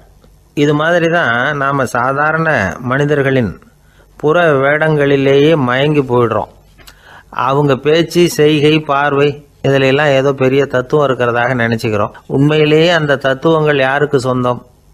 அவங்களுக்கு இல்லை, நமக்கு தான் சொந்தம். நாம் தானே அதை கற்பிச்சுக்கிட்டோம். நாம் அடையாளம் கண்டுக்கிறது இல்லை, நாம் யாருங்கிறது நமக்கு புரியறதில்ல. அதுதான் இன்றைக்கி நடக்கிறது. அதனால தான் அடுத்தவங்களை தேடி ஓடிக்கிட்டு இருக்கிறோம். சில வீடுகளில் கூட இது மாதிரி சைகைகள் உண்டு. சில குடும்ப தலைவர்கள் தினமும் காலையில் கண்ணை கெட்டியாக மூடிக்கிட்டு கை ரெண்டையும் சுத்தமாக விரித்து வச்சுக்கிட்டே உட்காந்து தியானம் பண்ணுறது வழக்கம். எதுக்காக அப்படி பண்ணுறீங்கன்னு ஒருத்தரை பார்த்து கேட்டேன். இந்த மாதம் வாங்கின சம்பளம் பூரா தீர்ந்து போச்சு, இனிமேல் என் கையில் சுத்தமாக ஒன்றும் இல்லை, புதுசாக எதுவும் செலவு வச்சுடாதே அப்படிங்கிறத அப்படி உள்ளங்கை ரெண்டையும் விரித்து காட்டி அவங்களுக்கு உணர்த்துறேன் அப்படின்னார். எனக்கு வாழ்க்கையில் ஒரே ஒரு ஆசை தான் சார் அப்படின்னார் ஒருத்தர். அது என்னன்னு கேட்டேன். ஆசைகளை ஒழிச்சுடணுங்கிறது தான் என்னோட ஆசை அப்படின்னார். இப்படி ஆசைகளை ஒழிக்க வேண்டும் அப்படிங்கிறதையே ஒரு ஆசையாக கொள்வது அபத்தம் அப்படிங்கிறார் ஒரு பெரியவர். இது மாதிரி ஆசைகளை ஒழிக்க ஆசைப்பட்டா அந்த நோக்கம் நிறைவேறாதான். அந்த முயற்சியால் புதுசாக சில துன்பங்கள் தான் சேருமா. அதில் புதுசாக ஒரு ஆசை தலை தூக்கும் அப்படிங்கிறார் அவர். ஆசைகளை தானாக விழ வச்சுடலாம். அதுக்கு வழி என்ன தெரியுமா? எந்த ஒரு ஆசையையுமே பூரணமாக நிறைவேற்றி கொள்ள முடியாதுங்கிறத உணரணும். அதை உணர்ந்தால் ஆசைகள் தானாக விழுந்துடும். அதை விட்டுட்டு ஆசைகளை விட்டுடணுங்கிறதையே ஒரு ஆசையாக வச்சுக்கிட்டு அதுக்காக கடுமையாக முயற்சிகளையும் செஞ்சுக்கிட்டு நான் ஆசைகளை விட்டுட்டு ஞானோதயம் அடையிறதுக்கு கடுமையாக முயற்சி பண்ணிகிட்டு இருக்கிறேன் சார் அப்படின்னு சொல்லிக்கிட்டு இருந்தால் எந்த காலத்துலேயும் ஞானோதயம் வரப்போகிறதில்ல. அதுக்கு பதிலாக துன்பந்தான் சேரும் அப்படிங்கிறது அவரோட கருத்து. எந்த ஒரு ஆசையையும் பூரணமாக நிறைவேற்றி கொள்ள முடியாது அப்படிங்கிறத உணரணும். ஒரு ராஜா, அவர் மனசில் அமைதி இல்லை, எப்பவும் கஷ்டப்பட்டுக்கிட்டே இருந்தார். இந்த துன்பத்தை போக்குறதுக்கு பல வழிகளில் என்னென்னமோ முயற்சியெல்லாம் பண்ணி பார்த்தார். ஒன்றும் சரியாக வரல. கடைசியாக ஒரு காரியம் பண்ணார். அதாவது ஒரு வேதாந்தியை தேடிட்டு போனார். அவரை பார்த்து கேட்டார், ஐயா, என்னுடைய துன்பங்கள்லேருந்து நான் விடுபடணும், அதுக்கு சுலபமாக ஏதாவது ஒரு வழி இருந்தால் சொல்லுங்களேன் அப்படின்னு கேட்டுக்கிட்டார். அதுக்கு அந்த வேதாந்தி சொன்னார், அதுக்கு ஒரு வழி சொல்கிறேன், அது மாதிரி செய். அதாவது உன்னுடைய ராஜ்யத்துக்குள்ள போதுங்கிற மனசோட வாழுற ஒருத்தனை கண்டுபிடிக்கணும். அப்படி கண்டுபிடிச்சி அவனுடைய சட்டையை வாங்கி நீ போட்டுக்கணும். அப்படி போட்டுக்கிட்டா உன்னுடைய துன்பம் தீர்ந்துடும் அப்படின்னார். உடனே ராஜாவுக்கு ரொம்ப மகிழ்ச்சி. அரண்மனையில் இருந்த அத்தனை பேரையும் ஆளுக்கு ஒரு பக்கமாக அனுப்புனார். தேட சொன்னார். போதுங்கிற மனசுடைய ஒருத்தனை கண்டுபிடிச்சி கொண்டுகிட்டு வாங்க அப்படின்னார். எங்கெங்கேயோ தேடி கடைசியாக ஒரு ஆளை கண்டுபிடிச்சாங்க. அவன் போதுங்கிற மனசோடு இருக்கிறவன் தான். ஆனால் அவன்கிட்ட சட்டை எதுவும் இல்லை. இடையில கட்டியிருக்கிற துண்டே போதுங்கிற மனசோடு அவன் வாழ்ந்துக்கிட்டு இருக்கிறான். சட்டை இருந்தாவில் ராஜா வாங்கி மாட்டிக்க முடியும். அந்த வேதாந்தி ஏன் அப்படி சொன்னாருங்கிறதுக்கான அர்த்தம் இப்போ தான் ராஜாவுக்கு புரிஞ்சுதான். இது வரைக்கும் சொன்னதெல்லாம் ஞான மார்க்கத்தை தேடிக்கிட்டுறவனுக்கான உள்ள தகவல். இப்போ இன்னைக்கு இளைஞர்கள் இதை கேட்டுவிட்டு நமக்கு ஆசையே வேணாம் அப்படின்னு முடிவு பண்ணிவிட்டா வாழ்க்கையில் முன்னேறவே முடியாது. நம்முடைய முயற்சிக்கு ஆசை தான் தூண்டுகோல். அதனால் இந்த ஆசையையும் அந்த ஆசையையும் போட்டு குழப்பிக்கக்கூடாது. ஆனால் ஒன்று, பேராசை நமக்கு தேவையில்லை. நாம் படுற ஆசையிலேயும் ஒரு நியாயம் இருக்கணும். ஏன்னா நம்மளில் சில பேர் நீங்கள் தான் சார் சொன்னீங்க, அதனால தான் ஆசைப்பட்டேன், அரை தான் கிடச்சிது மிச்சம் அப்படிம்பாங்க கன்னத்தை தடவிக்கிட்டே. அதனால் இப்போல்லாம் எந்த தகவலை சொன்னாலும் ரொம்ப எச்சரிக்கையாக இருக்க வேண்டியிருக்குது.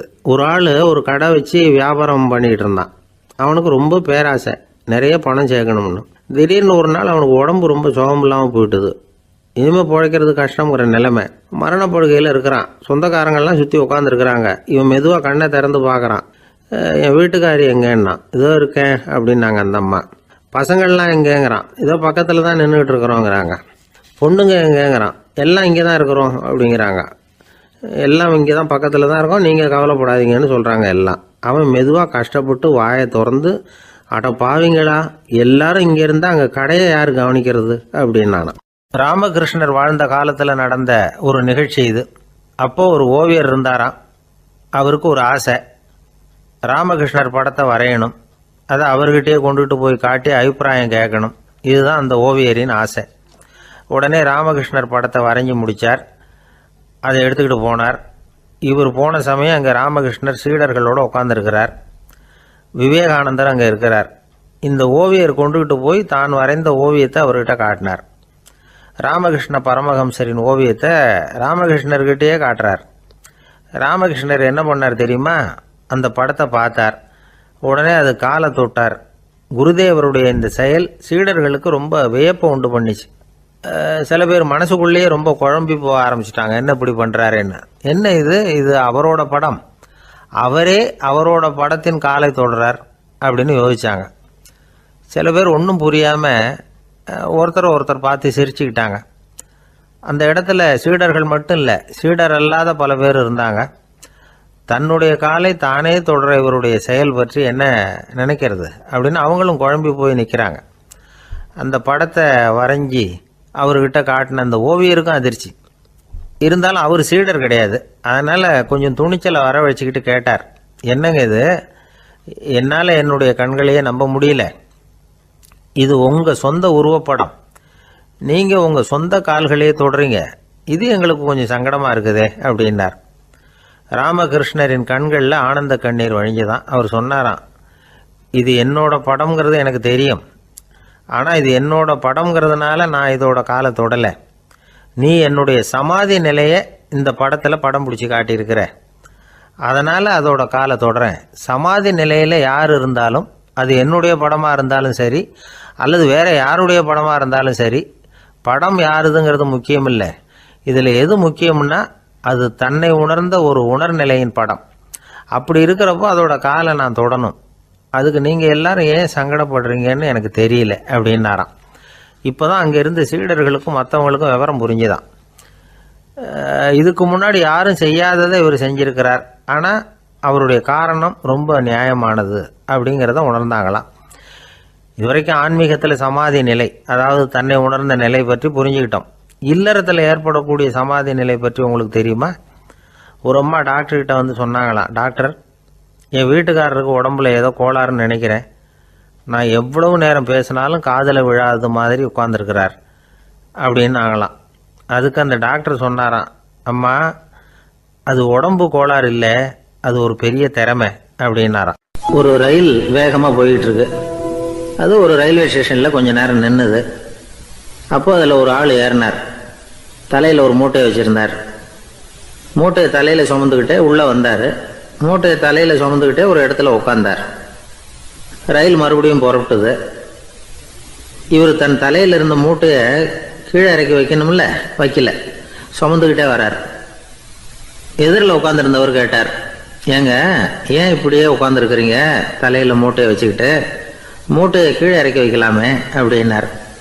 வேணாங்க, பாவம், தலையில் இருக்கிற மூட்டையை இறக்கி ரயிலில் வச்சா ரயிலுக்கு பாரம் அதிகமாக இருக்கும் அப்படின்னார் அவர். இப்படி ஒரு ஆளை பார்த்தா நமக்கு சிரிப்பு தான் வரும். ஏன்னா ரயிலுங்கிறது அந்த மூட்டையையும் சேர்த்து சுமந்துக்கிட்டு தான் போகுது. அவன் அந்த மூட்டையை தலையில் வச்சுருந்தாலும் ஒன்று தான், தரையில் வச்சுருந்தாலும் ஒன்று தான். அதனால் ரயிலுக்கு எந்த மாற்றமும் ஏற்பட போகிறதில்ல. அதே மாதிரி தான் நம்ம மனமும்.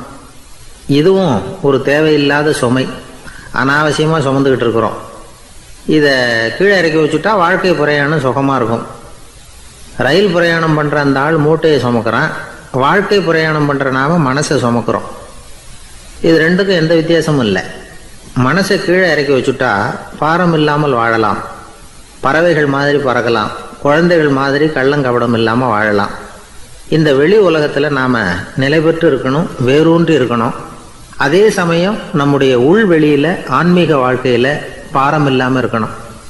அப்போ பறக்கணும், நதியை போல் ஓடணும், மிதக்கணும், பயணம் சுகமாக இருக்கும், களைப்பு தெரியாது, கவலை தெரியாது. ஒரு சீடன் போதி தர்மரை நாடி வந்தான்.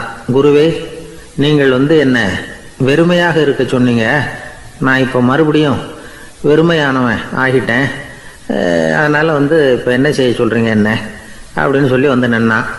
உடனே அந்த குரு பக்கத்தில் இருந்த ஒரு குச்சியை எடுத்து அவன் தலையில் அடித்து, போய் அந்த வெற்றுத்தன்மையையும் வீசி எறிந்து விட்டு வா அப்படின்னார். நான் இப்போ காலியாக இருக்கிறேன்னு ஒருத்தன் சொல்கிறான்னு வச்சுக்கோங்க, அது உண்மை இல்லை. ஏன்னா இன்னமும் அதில் நான்கிற எண்ணம் இருக்குது. எந்த சிந்தனையும் இல்லாமல் இருக்கிறது கடினம்தான். ஆனாலும் மனிதன் அதில் உள்ள நுட்பத்தை புரிஞ்சுக்கிட்டான்னா இவ்வளவு தூரம் தூக்கி சுமந்துக்கிட்டு வந்த அந்த மனதின் முட்டாள்தனத்தை அவனே பார்த்துட்டு சிரிப்பான். இதுதான் பெரியவங்க சொல்லியிருக்கிற ஆலோசனை. நம்மால் ஒருத்தன் தலையில் ஒரு பெரிய மூங்கில் கூடையோடு ரயிலில் வந்து உட்காந்தான். கூடை தலையில் இருந்தது, கீழே இறக்கி வைக்கல. எதிரில் இருந்தவர் கேட்டார், ஏங்க எதுக்காக அதை அனாவசியமாக சுமந்துக்கிட்டே இருக்கீங்க, கீழே இறக்கி வைங்களேன்னார். இல்லைங்க, நான் வீட்டை விட்டு புறப்படும் பொழுதே என் பையன் சொல்லிவிட்டான் கூடையை தலையை விட்டு இறக்கக்கூடாதுன்னு அப்படின்னார். அவன் சின்ன பையன், விவரம் இல்லாமல் சொல்லியிருப்பான். இப்போ என்ன நேரில் வந்தால் பார்த்துக்கிட்டு இருக்கிறான், நீங்கள் இறக்கி வைங்கன்னார் அவர். அவன் நேரில் பார்த்துக்கிட்டு இல்லை, இருந்தாலும் நான் இந்த கூடையை கீழே இறக்கி வச்சா அது அவனுக்கு தெரிஞ்சிடும் அப்படின்னாரு இவர். அது எப்படின்னார் அவர். அவன் தனக்கு டிக்கெட் வாங்க வேணாம்னு சொல்லி இப்போ இந்த கூடைக்குள்ளே தான் உட்காந்துருக்கிறான் அப்படின்னார் இவர். ஒரு பெரிய நினைவு மண்டபம், அதுக்கு முன்னாடி ஒரு அப்பாவும் பிள்ளையும் நின்றுக்கிட்டு இருக்கிறாங்க. அந்த வழியாக போகிறவங்க வர்றவங்கெல்லாம் அந்த இடத்துல நின்று அது என்ன மண்டபம் அப்படின்னு விசாரிக்க ஆரம்பித்தாங்க. அந்த அப்பாவும் பிள்ளையும் தான் வர்றவங்களுக்கெல்லாம் விவரம் சொல்லிகிட்டு இருக்கிறாங்க. அதாவது இந்த இடத்துல ஒரு பெரிய மகான் சமாதி ஆயிருக்கார், அவர் சமாதியான இடத்துல இந்த நினைவு மண்டபத்தை கட்டியிருக்கிறோம் அப்படின்னாங்க. ஊர் பூரா இந்த செய்தி பரவிச்சு. நிறைய பேர் அந்த இடத்த தேடி வர ஆரம்பித்தாங்க. இங்கே கொஞ்சம் நேரம் உட்காந்துட்டு போனால் மனசுக்கு ஒரு நிம்மதி கிடைக்கிது அப்படின்னாங்க. அங்கே இருந்த உண்டியலில் நிறைய காசு போட்டுட்டு போகிறாங்க. பணம் கிடுகிடுன்னு நிறைய சேர ஆரம்பிச்சிட்டுது. பணம் நிறைய சேர்ந்த உடனே அந்த அப்பாவுக்கும் பிள்ளைக்கும் தகராறு வந்துட்டுது. பணம் சேர்ந்தாலே சொத்து தகராறு வரத்தானே செய்யும், அது மாதிரி வந்துட்டுது. பையன் அடிக்கடி நிறைய பணம் கேட்க ஆரம்பித்தான். அப்பா பார்த்தார், யோசனை பண்ணார், ஒரு முடிவுக்கு வந்தார். ஒரு நாள் பையனை கூப்பிட்டார், இதை பாருப்பா, நமக்குள்ள தகராறு வேணாம். அப்பாவும் பிள்ளையும் இப்படி சண்டை போட்டுக்கிட்டா பார்க்குறவங்க தப்பாக நினைப்பாங்க. அதனால் நமக்குள்ளே சமரசமாக இதை தீர்த்துக்குவோம், என்ன சொல்கிற அப்படின்னார் அப்பா. சரின்னு நான் பையன். உடனே அந்த அப்பா என்ன பண்ணார் தெரியுமா, மகன்கிட்ட கொஞ்சம் பணத்தை கொடுத்தார். தன்கிட்ட இருந்த ஒரு கழுதையையும் கொடுத்தார். இதை வச்சு நீ பொழைச்சிக்கோ அப்படின்னு சொல்லி அனுப்பி வச்சுட்டார். மகன் அந்த கழுதையை இழுத்துக்கிட்டு அடுத்த ஊருக்கு போனான். வழியிலேயே அந்த கழுதை செத்து போச்சு. உடனே என்ன பண்ணலாம்னு யோசனை பண்ணான். ஒரு ஐடியா வந்தது. அந்த கழுதையை ஒரு சாலை ஓரமாக புதைச்சான். கையில் இருந்த பணத்தை வச்சு அந்த இடத்துல ஒரு கல் மண்டபம் கட்டினான். அந்த வழியாக 2 பேர் வந்தாங்க. இது என்ன மண்டபம்னு விசாரித்தாங்க. இந்த இடத்துல ஒரு பெரிய மகான் சமாதி ஆயிருக்கிறார் அப்படின்னா. இந்த செய்தி ஊர் பூரா பரவ ஆரம்பிச்சுட்டுது. நிறைய பேர் வந்து போக ஆரம்பித்தாங்க. இங்கே வந்தால் மனசுக்கு ஒரு பெரிய நிம்மதி கிடைக்குது அப்படின்னு வேறு சொல்ல ஆரம்பித்தாங்க. வர வர கூட்டம் அதிகமாக வர ஆரம்பிச்சுட்டுது. உண்டியலில் பணம் நிறைய சேர்ந்துட்டுது. நகையெல்லாம் கூட கழட்டி காணிக்கையாக போட ஆரம்பிச்சிட்டாங்க. அப்பாவை விட மகன் பெரிய ஆளாயிட்டான். இதை கேள்விப்பட்டார் அப்பா. பையனை பார்த்துட்டு வரலாம்னு ஒரு நாள் புறப்பட்டு வந்தார். பையன் ஓஹோன்னு இருக்கிறான். பங்களா, காரு எல்லாம் வந்துட்டுது. எப்படிடா இந்த அளவுக்கு ஆனே அப்படின்னு விசாரித்தார். அப்பா, எல்லாம் உங்கள் ஆசீர்வாதம் தான். நீங்கள் கொடுத்த மூலதனத்தை வச்சு தான் இவ்வளவும் சம்பாதிச்சேன் அப்படின்னு நான் பையன்.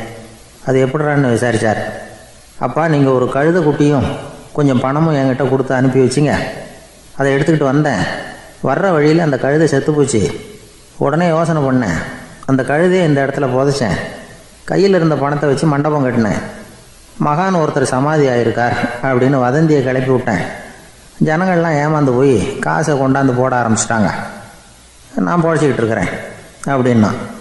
இப்போதான்டா நீ என் புள்ள அப்படின்னு சொல்லி சந்தோஷப்பட்டாரான் அந்த அப்பா. ஏன் அப்படி சொல்கிறீங்கன்னு கேட்டிருக்கான் பையன்.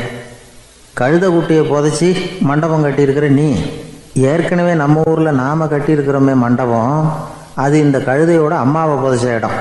மகான் சமாதி ஆயிருக்காருன்னு நானும் சும்மா கப்ஸாக தான் விட்டுக்கிட்டு இருக்கேன் அப்படின்னாரான் அப்பா. முட்டாள் ஜனங்களை நினச்சி அந்த 2 பேரும் சத்தம் போட்டு சிரித்தாங்களாம். மனுஷன் ஏமாத்துறது ரொம்ப சுலபம். என் கூட படித்த ஒருத்தன் திடீர்னு ஒரு நாள் எல்லாருக்கும் அருள் வாக்கு சொல்ல ஆரம்பிச்சிட்டான். அவன் ஒரு ஆஃபீஸ்லேயும் வேலை பார்க்குறான். ஆஃபீஸில் உள்ளவங்கள்லாம் அவங்ககிட்ட வந்து அருள் வாக்கு கேட்குறது வழக்கம். ஒரு நாள் நான் அவன் முன்னாடி போய் உட்காந்து பேசிக்கிட்டு இருந்தேன். அப்போ அதே ஆஃபீஸில் வேலை பார்க்குற ஒருத்தர் அவங்ககிட்ட வந்து, சுவாமி, என் மேஜையில் வச்சுருந்த பேனா திடீர்னு காணாமல் போட்டுது, அது திரும்ப கிடைக்குமா எனக்கு அப்படின்னு கேட்டார். இவன் கண்ணை உருட்டி பார்த்துட்டு, அது உனக்கு கிடைக்காது, புதுசாக வேற ஒன்று வாங்கிக்கப்போ அப்படின்னா. சரின்னு அவர் போயிட்டார். அவர் போனதுக்கப்புறம் நான் மெதுவாக இவனை பார்த்து, அது எப்படிறாது, அது உனக்கு கிடைக்காதுன்னு